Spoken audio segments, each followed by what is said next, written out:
buwan-buwan po nakakatanggap po kayo ng 50,000 at sinasabi po netong si Assistant Secretary Sunshine Fajarda.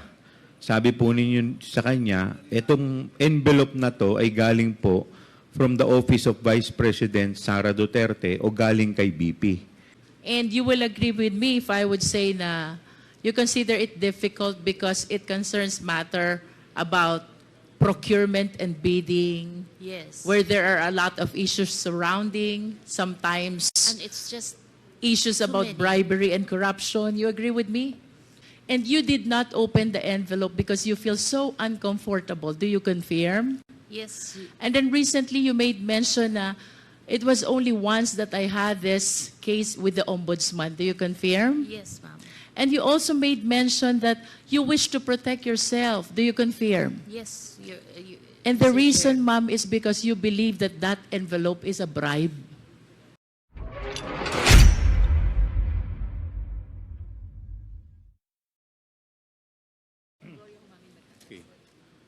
The Chair would like to call on Usec Gloria Humamil Mercado.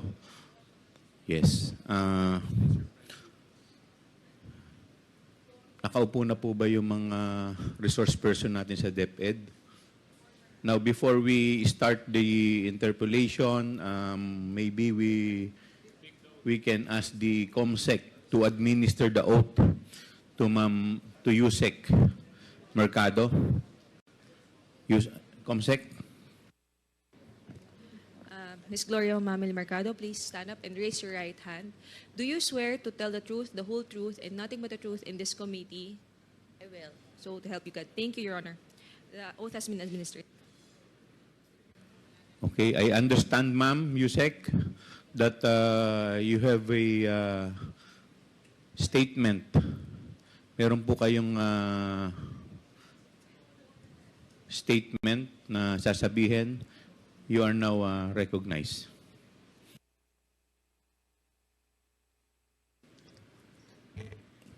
Thank you, Mr. Chair.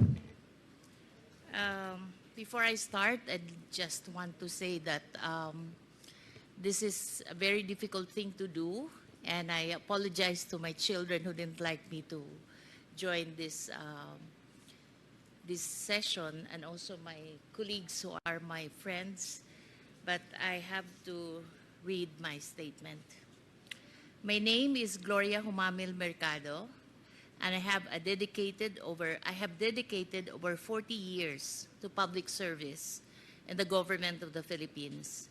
In my last year with government, I served as the Undersecretary for Human Resource and Organizational Development of the Department of Education. I was appointed as DepEd Undersecretary by President Marcos, as recommended by Vice President Sara Duterte in 2022, and I assumed office in August of 2022 in February 2022. In February 2023, I was designated as the head of the procuring entity of DepEd. As one of the signatories of DepEd's checking account, alongside Undersecretary for Finance, Annalyn Sevilla, I signed checks related to all funds, and recall that each some of the checks that I signed amounted to 37,500,000 pesos. Between February 2023 to September 2023, I received a total of 9 envelopes labeled Hope, my concurrent position in DepEd during that time. These envelopes were handed to me mostly by Assistant Secretary Sunshine Fajarda, which she says came directly from Vice President Duterte. What she would typically say as she hands the envelope, it would appear that I received this envelope by virtue of my office as Hope. Attorney Fajarda is the wife of Edward Fajarda, who is the Special Disbursement Officer. Although the exact date evades recollection, sometimes during the course of my tenure with DepEd, a member of my staff informed me that an inquiry was made by one of our officers in the field that Mr. Fajardo had made inquiries about the bank accounts of several individuals and if divulging such information to him was permitted. My office confirmed that it was upon the instruction of the Office of the Secretary. Evidently, it would appear that regional directors and other employees on the field would also receive sums on top of the regular salaries. Sometimes in October 2023, as the likelihood of a bidding failure for DepEd computerization have become apparent, I was approached by Attorney Monsayak, and he suggested in the presence of other officials who was with me that the bidders should just discuss among themselves. Mag-usap-usap na lang para hindi masayang yung pera ng 2023. I firmly asserted that the procurement must be implemented and conducted in strict adherence with the rules. Sometimes on the 3rd or 4th week of October, I was summoned by Zulaika Lopez, the Chief of Staff of the Vice President and Undersecretary of the OBP. I was informed that I should tender my resignation effective that day. I refused to resign and I insisted on departing from service through voluntary retirement. The timing of my meeting with Ms. Zulaika struck me as more than coincidental. It gave me the impression that my candid responses was the real reason behind the push to relieve me of my office. It was as if I had become an unwelcome obstacle, despite simply doing my job as Hope and Undersecretary of Human Resources of DepEd. Prior to my meeting with Ms. Zulaika, there were other undersecretaries and assistant secretaries who were summoned also and were also summoned, all of the same purpose of informing them that they should tender their resignation effective on the same day. I signed my affidavit.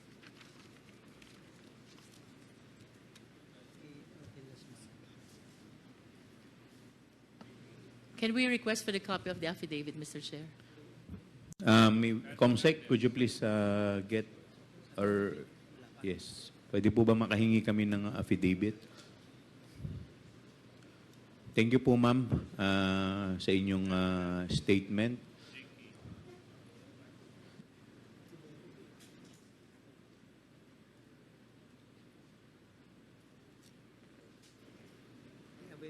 Mr. Chairman? Yes, can Congressman Dan Fernandez, with the indulgence of Congresswoman Jinky Luistro.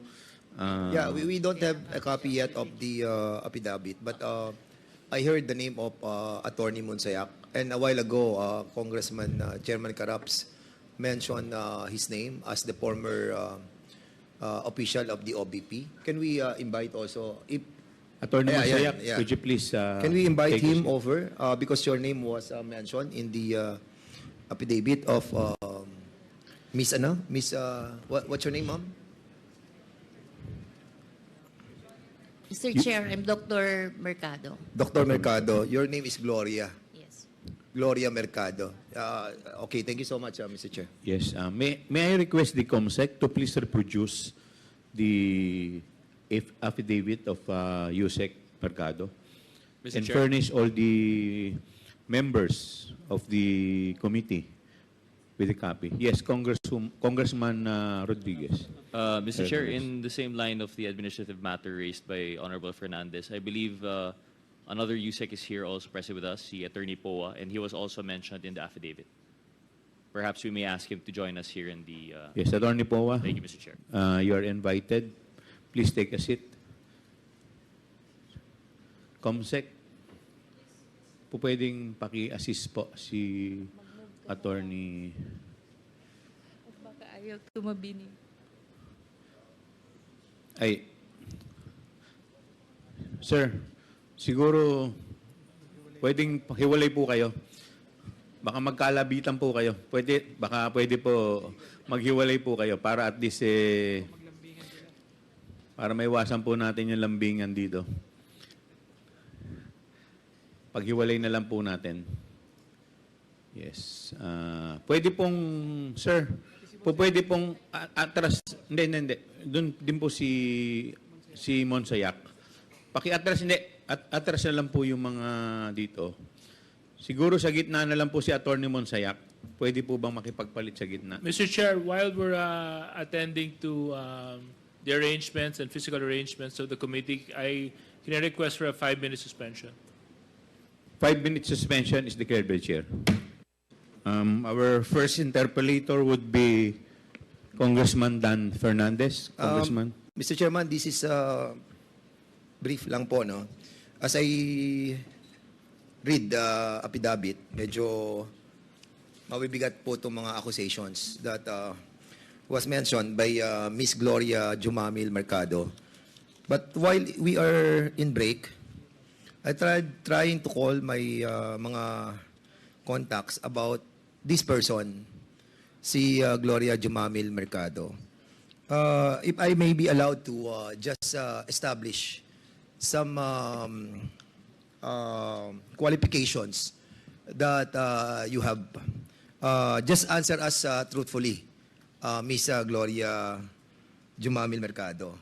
Ano po ba ang pinagmulan po ninyo? You are in the public service for 40 years. But ano po yung mga foundation that you can relay to this committee as your established personality? Thank you, Chair, for that question. Yes, Usec Mercado, you are recognized. I was, as I mentioned, I'm already 40 years in government. I was pulled out from my fourth-year college. I was 19 years old when I worked with then Minister Vicente Paterno as Masikap. I think one of the famous Masikap here is also Congressman from Cagayan de Oro. So I started working in Mindanao as a field worker, and I rose the rank up to an assistant secretary on mostly on merit.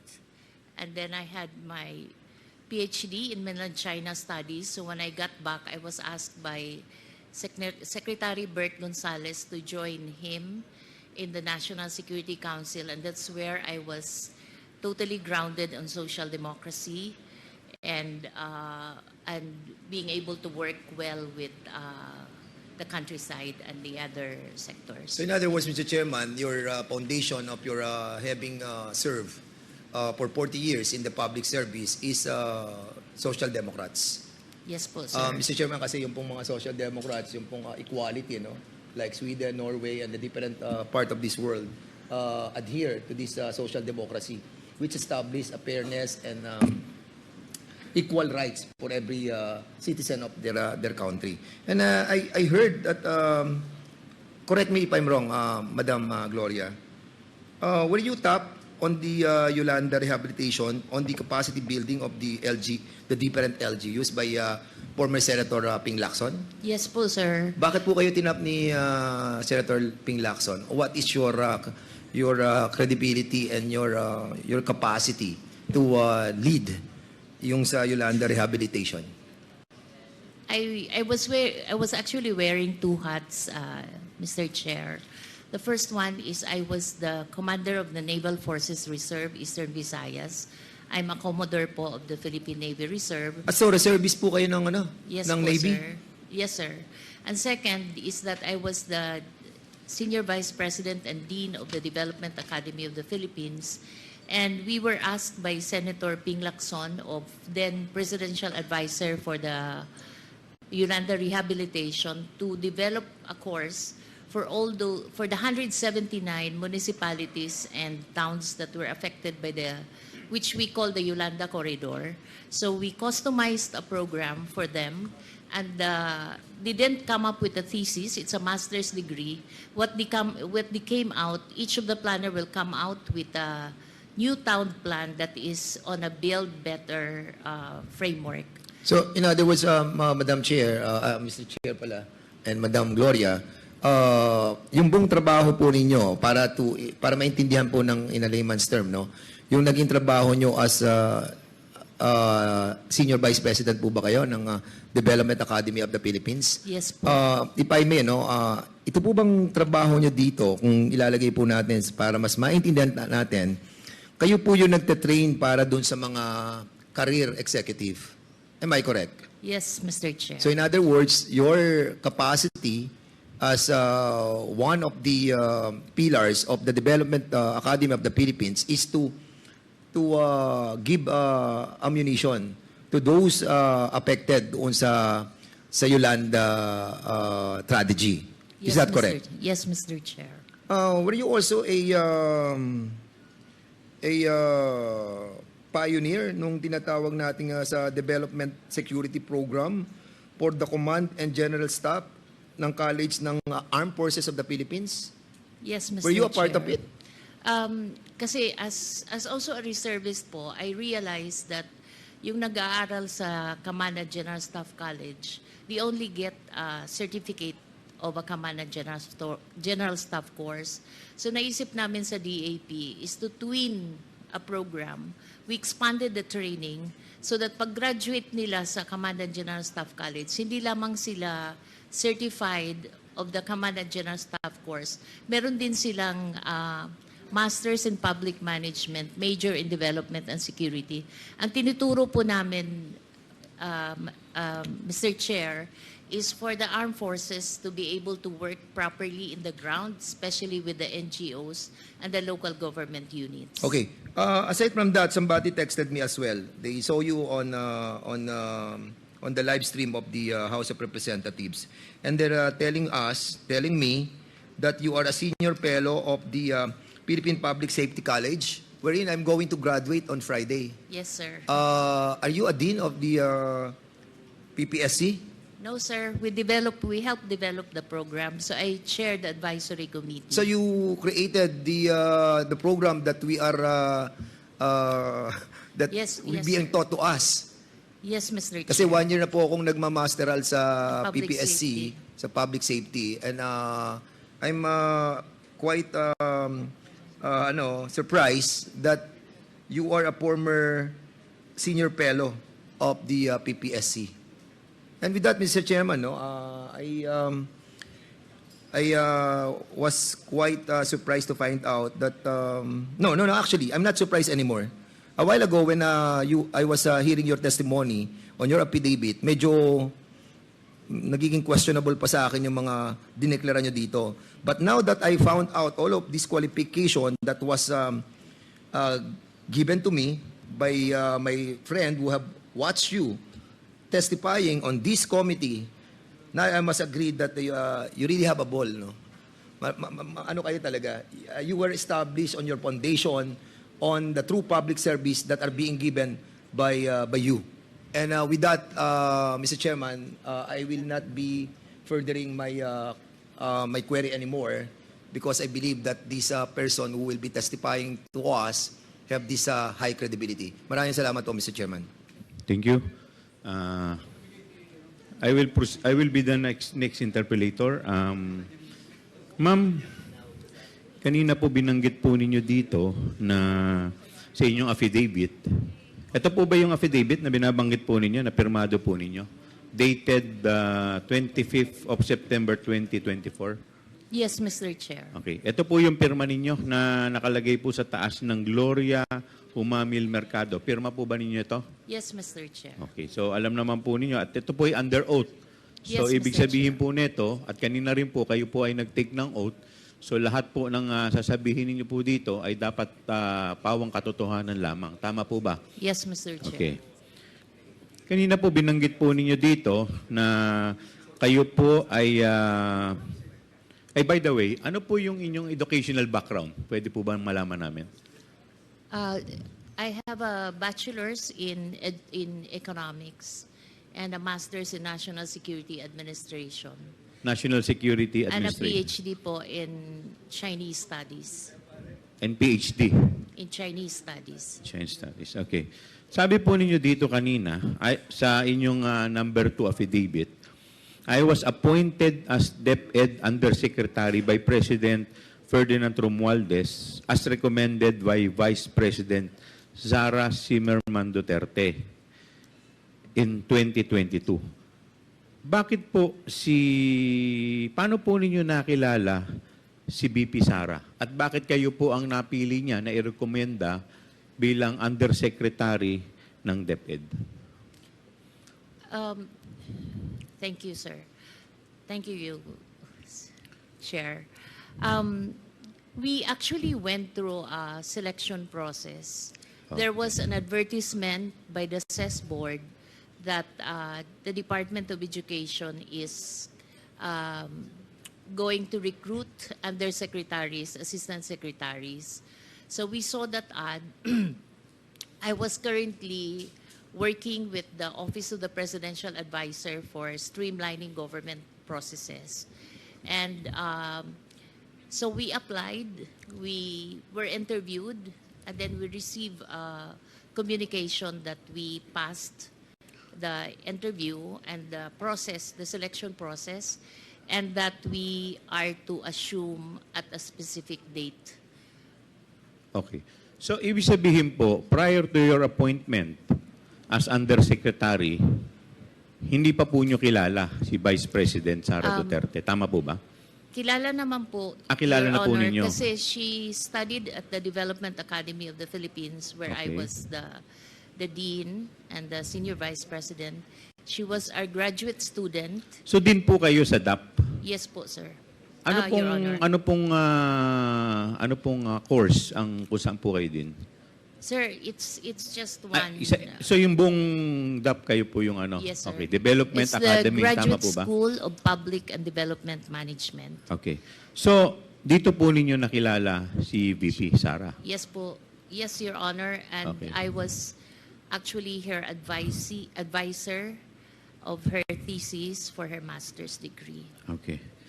So yung recommendation po niya, kayo po ay naging Undersecretary for Human Resources and Organizational Development. Tama po ba? Yes, yes, Chair. Okay. So ilan po ba ang Usec ng DepEd? We were 9 po. Siyam po. Ano-ano po yung mga Usec na to? USEC for finance, admin, Finance, infrastructure. Admin. Infrastructure? Infra? Huh? Yeah. We were admin, finance, curriculum, human resource, and organizational development. Pakilakasan po. Human resource and organizational development, operations, planning, procurement, and procurement. the chief of staff. And May the Usec for procurement po. Sir, the USEC for procurement was a product of an organizational review which we did when we came into into DepEd. Okay.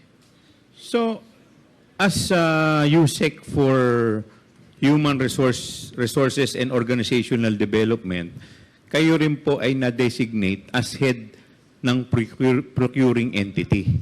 Only in 2023, sir. February 2023. So, dalawa po yung function ninyo. USEC po kayo ng Human Resources and at the same time, kayo rin po ang head ng procuring entity. Tama po ba? Yes, Mr. Chair. Okay. Bakit hindi po yung USEC for procurement ang head ng procuring entity or ng HOPE? Bakit po yung sa human resources po? Kayo po, yung opisina po ninyo, ang pagkakaalam ko sa human resources, kayo po yung sa mga recruitment ng tao, tama po ba? Yes, Mr. Yung Chair. po yung trabaho ninyo, tama po ba? Ang trabaho ko po, Mr. Chair, is human resource. Then I have the National Educators Academy of the Philippines and the Teachers Excellence Council. Tama po. There's 1.1 So in short po, yung trabaho ninyo has nothing to do with procurement. Yes, Okay. yes, Mr. So ang Chair. tanong ko po, bakit po kayo ang naging head ng procuring entity? Bakit kayo po ang napili? I think it's a trust. It's a trust. So, kasi pwede naman yung finance, pwede naman po yung admin. Tama po ba? Okay. So, it's a trust. Okay. Thank you po. So kanina po, binanggit po ninyo dito sa inyong paragraph 3 ng affidavit ninyo, sabi nyo, as one of the signatories of DepEd checking account, alongside Usec, Annalyn Sevilla, I signed check related to the department's confidential fund and recall that each one amounted to 37,500,000. So ito pong 37,500,000, ilang beses po kayong nagpirma ng cheque in connection dito sa 37,000? Ilang 37,500,000 pong cheque ang napirmahan po ninyo? Habang hope po kayo. Mr. Chair, I'm not very sure if it's 2 or 3. Okay. It should be around that. 2 or 3. So more or less, mga nasa 54 million ang napirmahan po ninyo. Tama po? Yeah, but separate checks. Apo, dalawang check na worth 37 times 74. Apo. Now, sabi po ninyo sa paragraph 4, between February 2023 to September 2023, I received a total of 9 envelopes labeled Hope. My current position in DepEd during that time. Concurrent, Ano po?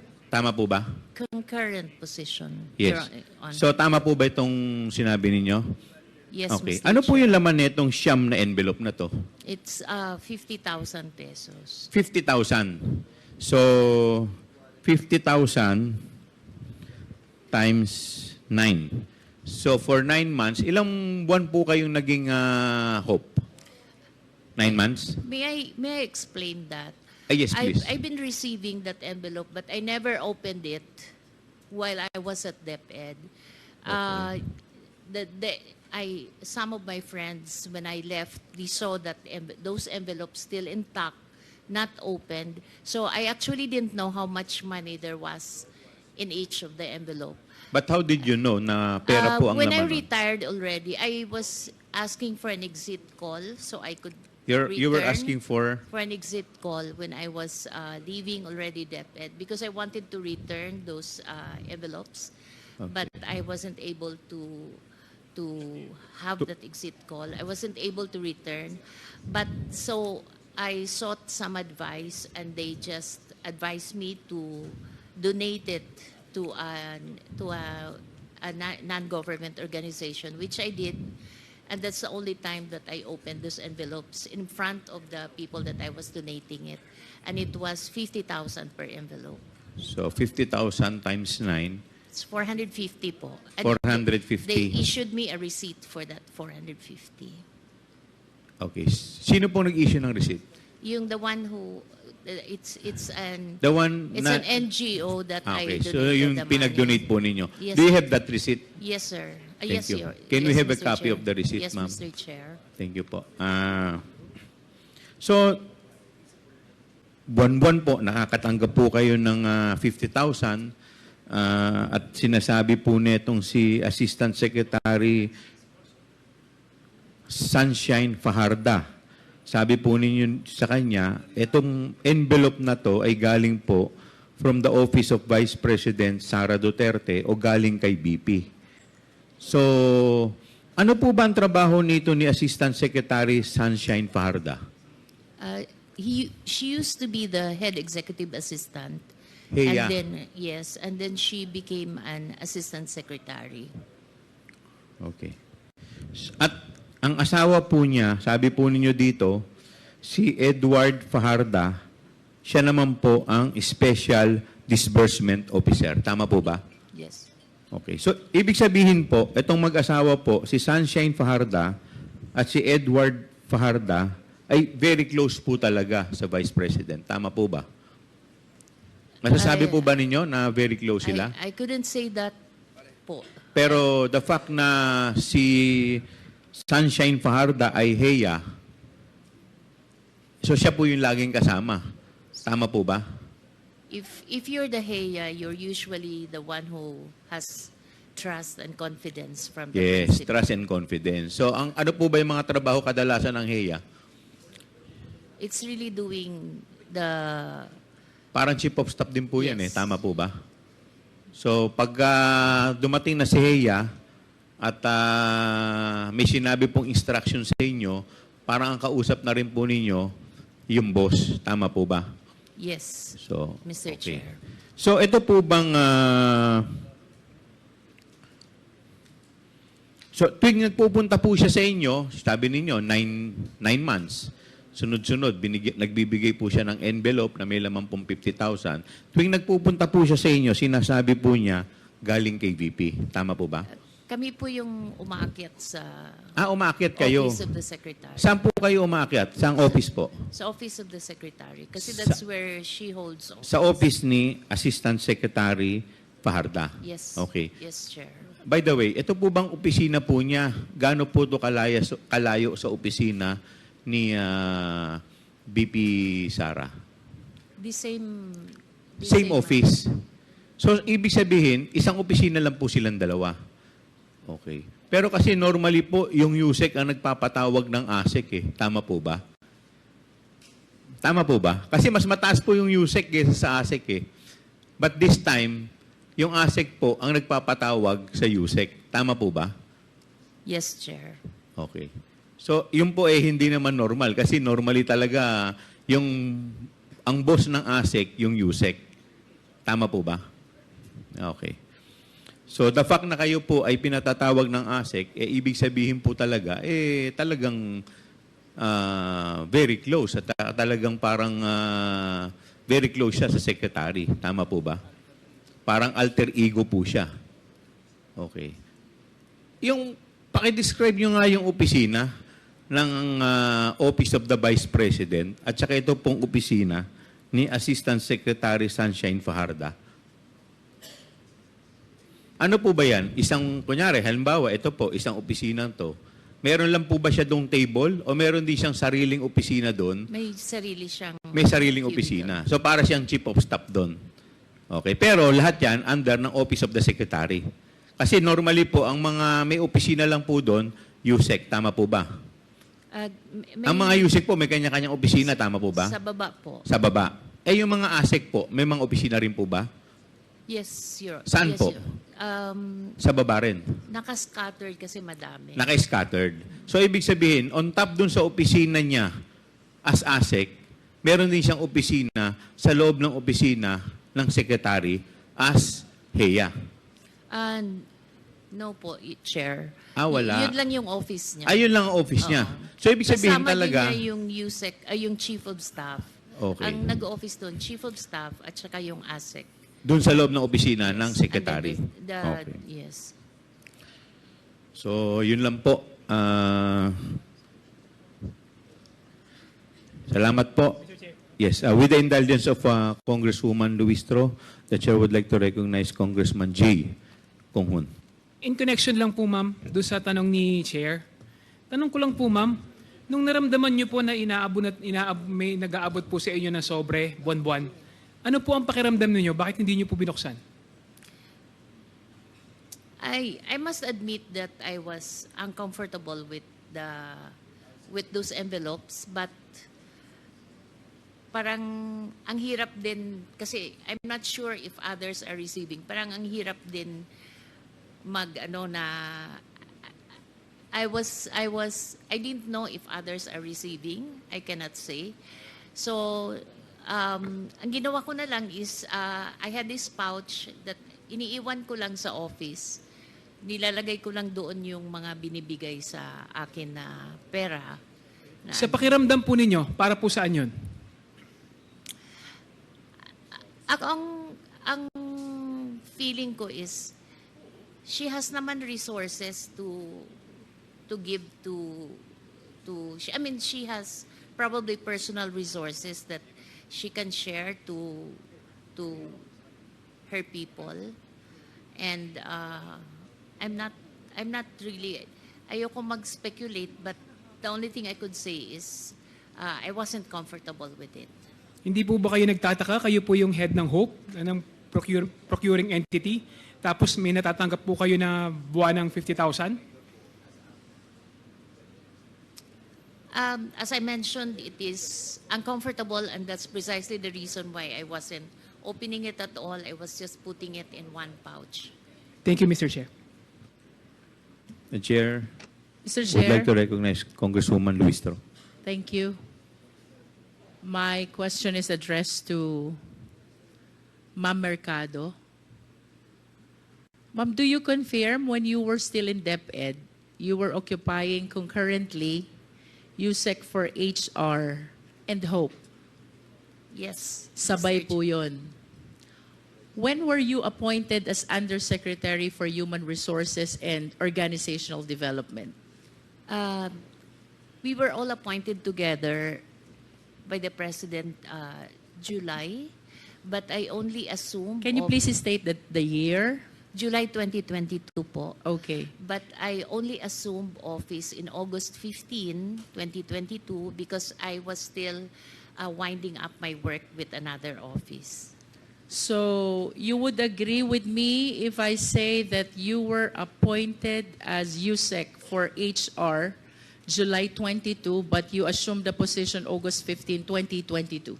Yes, With Mr. respect Chair. to your appointment as head of procuring entity, kailan po kayo na-appoint?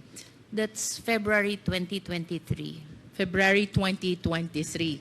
Let's go back to your appointment as USEC for HR.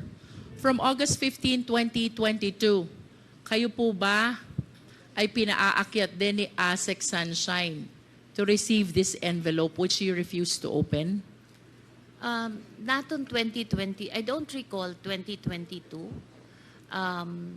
We have we have gifts on December, but I don't recall a monthly thing before that. In other words, from August 15, 2022, that is the date of your appointment as USEC for HR, until before February 2023, which is your appointment as head of procuring entity, you are not receiving any envelope from Usec Sunshine. No. And you will confirm that this envelope started only when you were appointed as head of procuring entity. It's actually not very clear to me anymore, but I recall we also received some amounts in 2022, but it's very vague to me anymore. So, and then I don't have the envelope. So, parang it wasn't. So how do you receive those amounts which are vague, not regular, if there are no envelopes? No, I think it's only once. It's like a Christmas bonus. Pero siguro hindi siya naka-envelope kasi I didn't keep it. Tama po bang sabihin, ma'am, na yun pong regular monthly envelope which you later on found out contains 50,000 per envelope ay nag-umpisa lamang nung kayo na-appoint as head of procuring entity? As far I'm still keeping those envelopes, so I would like to say yes. Yes, because it is very clear from your affidavit, no? This envelope started in February and ended in September of 2023. And earlier you said kayo po'y na-appoint bilang HOPE noong February 2023. And prior to that, since your appointment in August 15, 2022, wala kayong nare-recall regular envelope which you were receiving from Usec Sunshine. Can you please enlighten us? What is with HOPE? Bakit dun lang po nag-umpisa itong envelope na ito upon your appointment as head of procuring entity? It's a very difficult task, especially for someone who has not tried to be one before. Parang it's an area that I really evaded all my entire government life.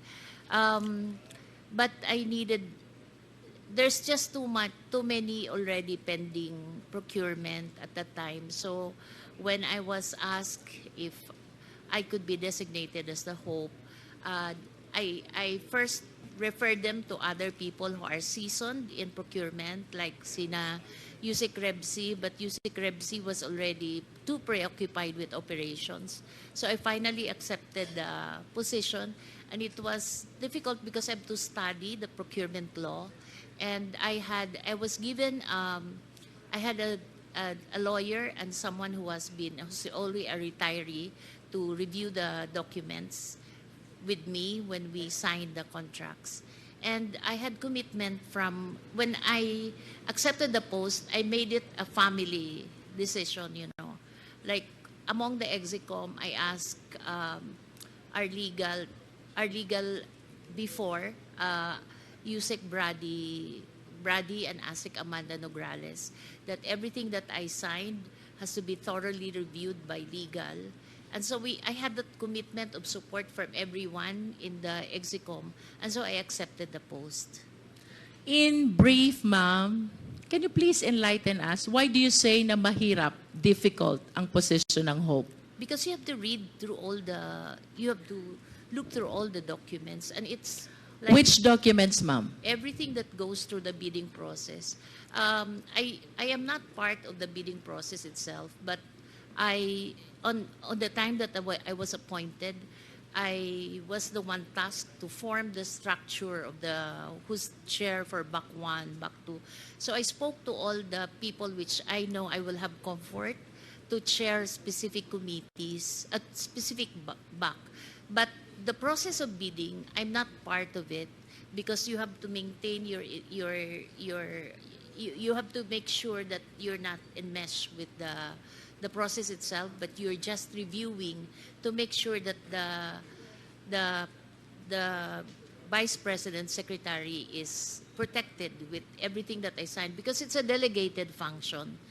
She's supposed to be the hope. In other words, ma'am, you're the person who check all the documents coming from BAC before the vice president signs or approves. No, I signed.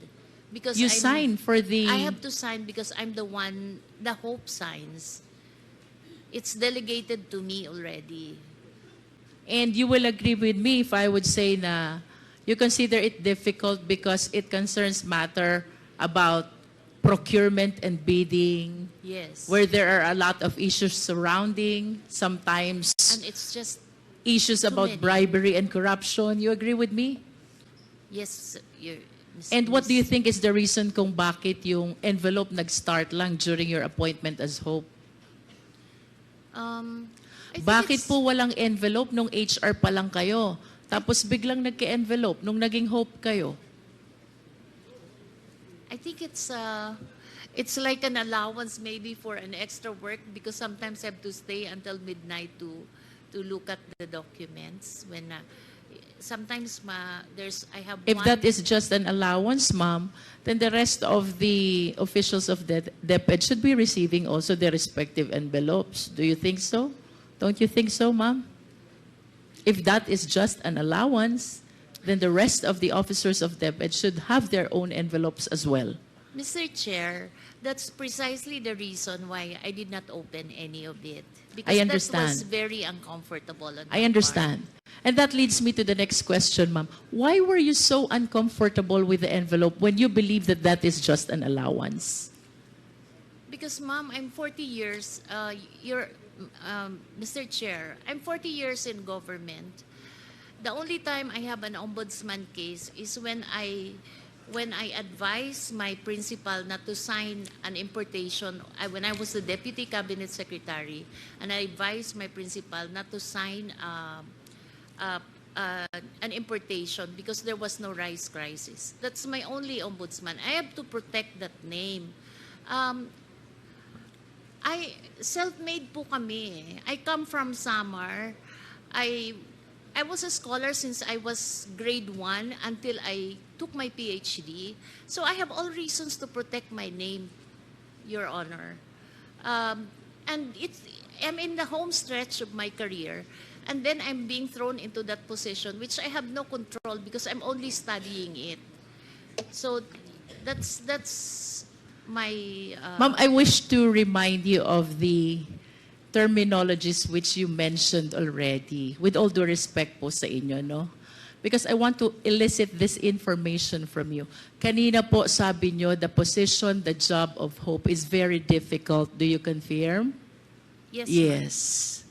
And you did not open the envelope because you feel so uncomfortable. Do you confirm? Yes. And then recently you made mention na it was only once that I had this case with the ombudsman. Do you confirm? Yes, ma'am.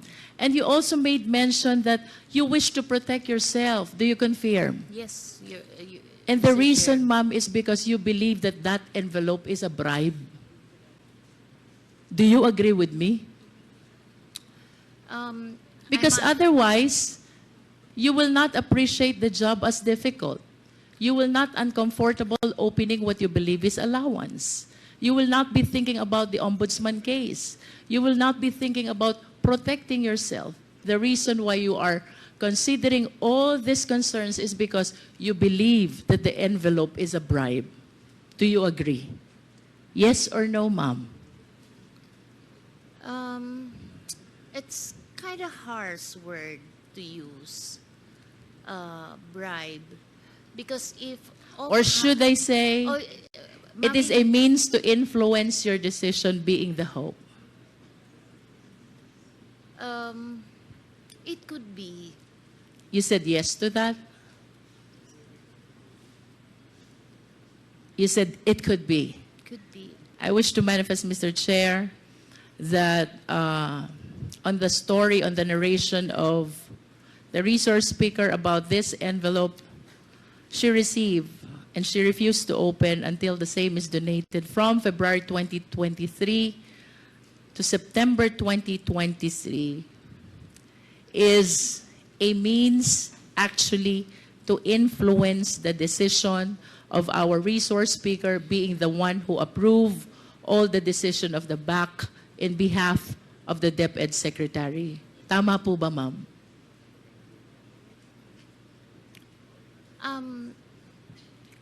There was only one instance that I could recall na but there was no one spoke to me about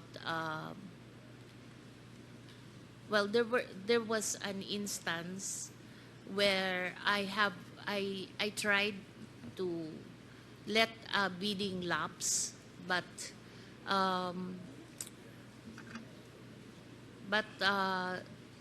I ended up signing it because there was a protest. I'm not comfortable discussing it. But I wish to state for the record, Mr. Chair, that with the narration of our resource speaker, she earlier manifested that she believes that those envelopes are means to influence her decision as hope.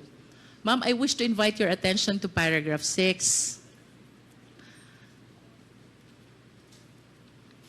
You mentioned in this paragraph that a certain attorney Reynold Monsayak suggested in the presence of 3 DepEd officials na pag-usapan na lang ang 2022 budget para hindi masayang.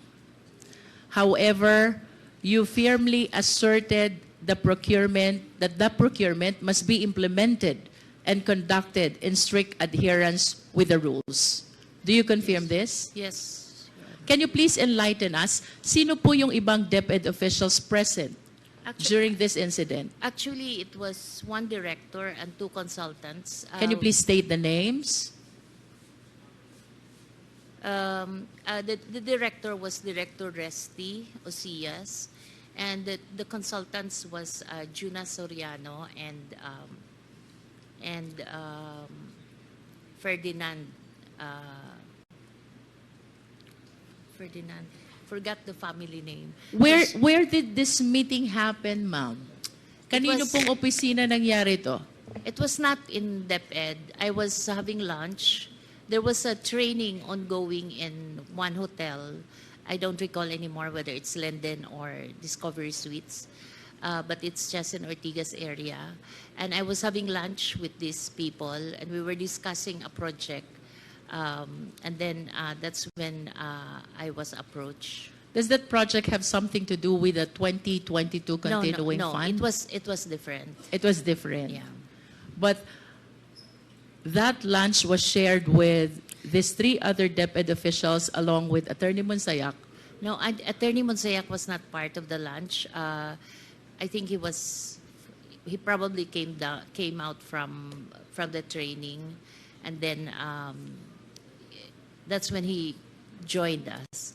He joined you, and then to whom did he direct what he said na pag-usapan na lang natin yung 2022 para hindi masayang? Kanino po ba niya sinasabi ito? Sa inyo o doon sa 3 DepEd officials pa? It could be to me and the director, because Director Resty was also a member of the BAC. How about the 2 others? Are they members of the BAC also? No, they're not, because the consultants we were discussing a DepEd Guru program. It's an app that we were discussing. And can you enlighten us? Ano po bang naging reaksyon nung kasama nating director? Her name is Director Ucias. Osias. Well, I think his reaction was that parang, ba't niya sinabi yun, we're not, may other people there. I see. Parang ganon. Because those 2 other consultants are not part of Yes. the BAC. Yes. And did she accede to what Attorney Monsayak said? No. He's a very strict director as far as procurement. She did is- not accede. He. Did not accede. And kayo po, you asserted that the procurement must be implemented and conducted in accordance with the law. You said that. Yes po. And Attorney Monsayak heard that. Yes po. And after this incident, ma'am, what happened? I left na. I left already. You left. But you recall that after some time, kayo po ay kinausap na ni Miss Sulaika, ni Attorney Lopez, the Chief of Staff of Vice President Sara. Please enlighten us. What happened during that conversation? Parang a day, mga afternoon, I got a text. When I got the text, it was a familiar text because these were the same texts that is sent to those who are asked to leave as well. So when I saw it, I prepared what I should tell them and tell her. And I prepared that I'm not resigning, but I'm retiring because I'm already at age level where I could retire properly. And so when I went there, I knew what the issue would be, because the kind of text that I received was the same text that was received by Chris Arnoco, ASEC Chris Arnoco, and the others. Who is Chris Arnolfo, ma'am? He's an ASEC also that was asked to resign. He was asked to resign for what reason, if you're aware? No, I'm not aware. You are not aware. I just get to know being an HR, and then I was their nanay-nanayan in DepEd. So I get to be their sounding board and their apprehensions, because they're young people, their career.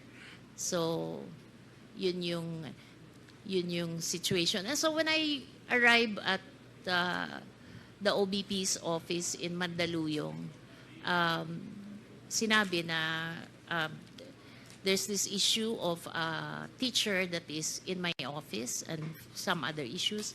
So kinat ko na lang si Usec Sulaika, sabi ko, in my 40 years in government, I knew that I work on trust. So if the principal doesn't trust me anymore, then you don't have to find reason for me to go. So I'm ready to resign, to retire.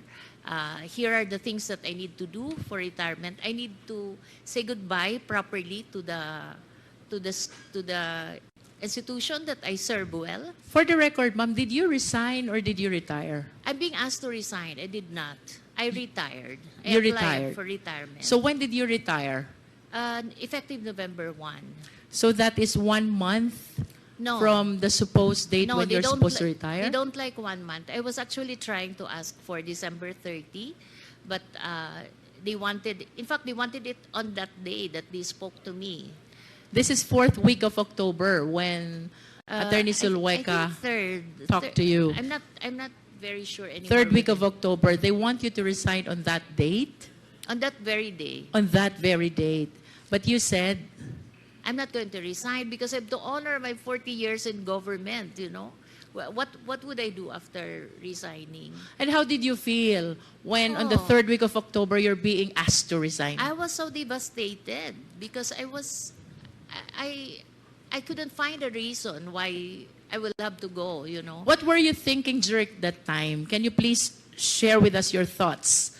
Ano pong iniisip nyo during the time when after 40 years of being in DepEd, dedicating all your life and career in DepEd, suddenly there is Attorney Zulueta asking you to resign right then and there? I was very sad. I spoke to, but it wasn't a surprise, Mr. Chair, because there were 6 people before me that went through that process. So I wasn't surprised. So what I did the night before when I got the text, I already prepared myself. But I'm human and I worked very well for the past year. So I was really very devastated with what they did to me. And that's also the reason why I refused to initially to face this panel, because I said I'm so wounded as a bureaucrat. So baka So I just didn't. Siguro what was hurting is that when I left, they were trying to. Marami kasing press that was running after me and asking why I left. So my children and I flew to Guam for 3 days just to evade the press, which nandun na rin sila sa gate namin sa village. And I think what was hurting is that they were trying to justify my departure by saying that I was favoring certain suppliers, which I told You don't believe that. I told my kids. You reject that. I told my kids I left DepEd with my pride intact and with integrity because I have not favored any. I don't even speak to suppliers. If there are petitions or things that has to be settled at Hope level, I go at the middle of DepEd where it's seen by everyone, and that's where I speak to the suppliers. Last question, ma'am. Sasang-ayon po ba kayo if I would say na yung pagtanggi nyo kay Attorney Reynald Monsayak na pag-usapan na lang yung 2022 continuing fund ang dahilan kung bakit kayo pinagre-resign ni Attorney Zulueta? That's very speculative, ma'am. From your point of view, ma'am, it can be right, it can be wrong, but from your point of view, It could be. it could be the reason. Dahil tumanggi kayo na pag-usapan ang 2022 Continuing Fund, posible na ito ang dahilan kung bakit kayo pinag-resign ni Attorney Zulueta. Thank you, ma'am. I submit, Mr. Chair.